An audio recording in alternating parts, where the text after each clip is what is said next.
Hi friends, welcome to our channel life Mantra education. Hey guys, మీరు బాగున్నారా? నేను బాగున్నాను. ఈ వీడియోలో మీకు వచ్చేసి ఏపీ ట్రిపుల్ ఐటీ ఎవరైతే ఆన్లైన్ అప్లికేషన్ పెట్టుకున్నారో, ఎవరైతే పెట్టుకోబోతున్నారో ఏపీ ట్రిపుల్ ఐటీకి సంబంధించినటువంటి 6 ఇయర్స్ ఇంటిగ్రేటెడ్ బీటెక్కి మీకు ఎంత ఫీజు ఉంటుంది, ఓకేనా? సో మీకు చెప్పాను కదా ఆల్రెడీ, ఈ 6 ఇయర్స్ ఇంటిగ్రేటెడ్ బీటెక్ అంటే 2 ఇయర్స్ పియూసీ.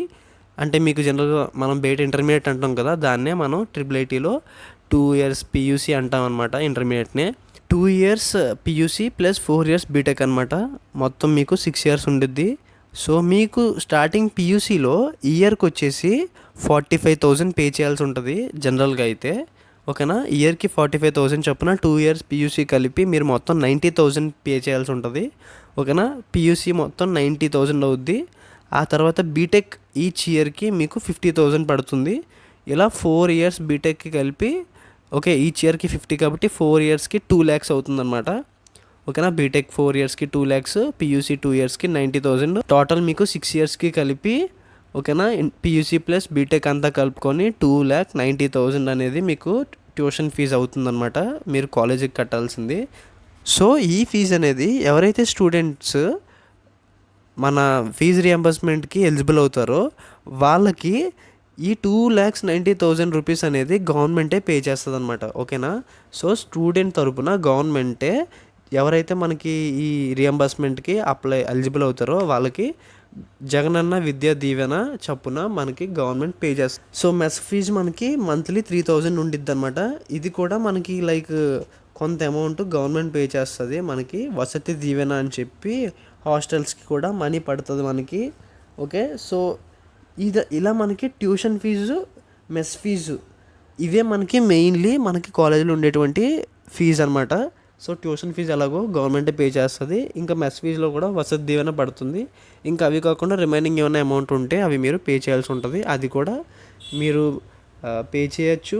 దానికి కూడా మీకు మేబీ ఫైనల్ ఇయర్లో కూడా పే చేసే అవకాశం ఉంటుంది కొన్నిసార్లు లాస్ట్లో, ఓకేనా? సో ఇవి కాకుండా ఒకవేళ మీకు ట్రిపుల్ ఐటీలో సెలెక్ట్ అయ్యారనుకోండి, ఓకేనా? మీకు అప్లికేషన్ పెట్టుకున్న తర్వాత క్యాండిడేట్స్ లిస్ట్లో సెలెక్ట్ అయ్యి మీరు ట్రిపుల్ ఐటీలో కౌన్సిలింగ్కి వెళ్ళి ఒకవేళ మీరు కనుక అడ్మిషన్ తీసుకున్నట్లయితే ఆ టైంలో మీకు ఉండేటువంటి ఫీజెస్ ఎలా ఉంటాయి అనేది కూడా నేను మీకు ఈ వీడియోలో అయితే చెప్తాను అనమాట. సో మీకు అక్కడ అడ్మిషన్ టైంలో ఏమేమి ఫీజెస్ ఉంటాయంటే, సో అడ్మిషన్ టైంలో మీకు అడ్మిషన్ ఫీ కింద 1,000 రూపీస్ అయితే మీరు పే చేయాల్సి ఉంటుంది, ఓకేనా? ఇవి ట్యూషన్ ఫీజు, మెస్ ఫీజు కాకుండా మీరు కాలేజ్లో జాయిన్ అయ్యే టైంలో ఓన్లీ 1 టైం అనమాట. స్టార్టింగ్లో అడ్మిషన్స్కి టైంలో పే చేయాల్సిన అమౌంట్. మేబీ ఈ అమౌంట్ మీరు అడ్మిషన్కి ఒకవేళ మీకు సీట్ వస్తే క్యారీ చేసుకుని వెళ్ళాలి కాలేజ్కి.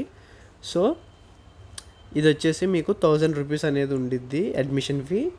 దీంతో పాటుగా మీకు హాస్టల్ మెయింటెనెన్స్ ఫీ అనేసి ఒక 1,000 రూపీస్ ఉంటుంది. ఇంకా మీకు 1,200 రూపీస్ అని చెప్పి ఒక ఇన్సూరెన్స్ అమౌంట్ అని ఉండిద్ది, ఓకే? సో ఇదొక 1,200 రూపీస్ ఉండిద్ది. ఇక్కడ మీకు 3,200 అయింది. దీంతోపాటు మీకు ఇంకొక 1,000 రూపీస్ రీఫండబుల్ అమౌంట్ అనేది మీరు పే చేయాలి. అంటే ఆ 1,000 రూపీస్ మీకు ఒక 2 వర్కింగ్ డేస్లో మీకు రిటర్న్ వేసేస్తారనమాట మనీ మీ బ్యాంక్ అకౌంట్లోకి. సో ఇలా మీరు ఓవరాల్గా చూసుకుంటే మీరు కాలేజ్లో జాయిన్ అయ్యేటప్పుడు ఒకవేళ మీకు సీట్ వస్తే ట్రిపుల్ ఐటీస్లో జాయిన్ అయినప్పుడు అడ్మిషన్ టైంలో మీరు 4,200 రూపీస్ అనేది పే చేయాల్సి ఉంటుంది, ఓకేనా? ఒకవేళ ఎస్సీ ఎస్టీ అయితే మీరు 3,700 పే చేస్తే సరిపోతుంది, ఓకే? జనరల్గా మనం అందరం ఎవరైనా సరే 4,200 రూపీస్ పే చేయాలి. ఎస్సీ ఎస్టీ వాళ్ళు అయితే 3,700, ఓకేనా?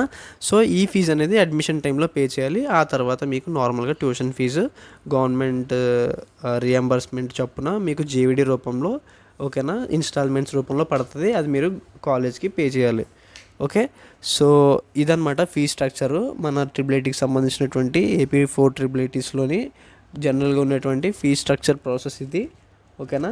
సో మీకు క్లారిటీ వచ్చింది అనుకుంటున్నాను. So thank you guys, thanks for watching. Stay tuned our channel. మీకు డిస్క్రిప్షన్లో లింక్ ఇచ్చాను, టెలిగ్రామ్ గ్రూప్లో జాయిన్ అవ్వండి. ఎటువంటి డౌట్స్ ఉన్నా కామెంట్ చేయండి. బాయ్.